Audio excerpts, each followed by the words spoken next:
depressed? It's probably because you don't know how to read. Okay. I used to be depressed, and then I learned to read. And the joy and whimsy that's been injected in my brain, you don't get this from a relationship, no. I'm breaking up with you. Hey, but I planned our whole future. You get this from literature.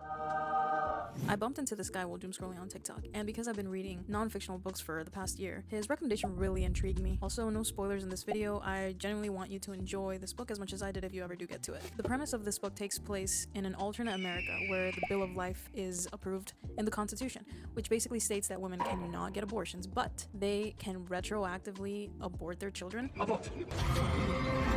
Which is called Unwind. They can abort their children between the ages of 13 and 18, basically before they become lawful adults. And like if you see your child doesn't fit in with society, is not of good service, or is a troublemaker, then you can just call the government and they will come up to your doorstep, pick up your child, and unwind them, which unwinding basically means they take all their body parts and donate them so they can have a purpose in the world. And yes, might I mention, the technology of this alternate America is advanced enough to make this process efficient and possible.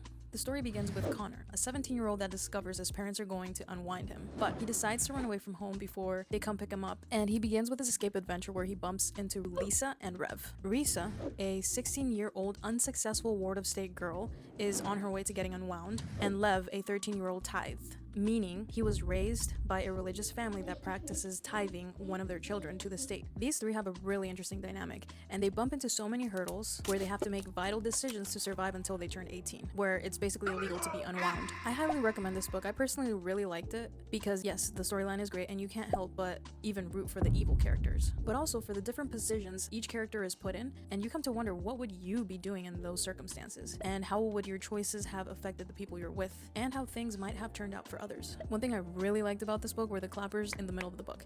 Now, when I started reading it, I did not pay much attention when they were mentioned in the beginning, but when I bumped into them in the middle, because they didn't explain much of the dynamics, I really thought that the writer of this book kind of forgot to mention details to explain how things worked in his story, but at the end, man, that's when everything made sense. I really like that.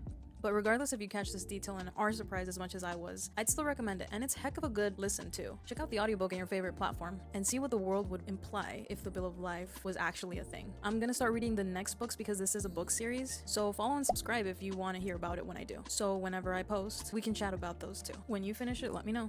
Bye.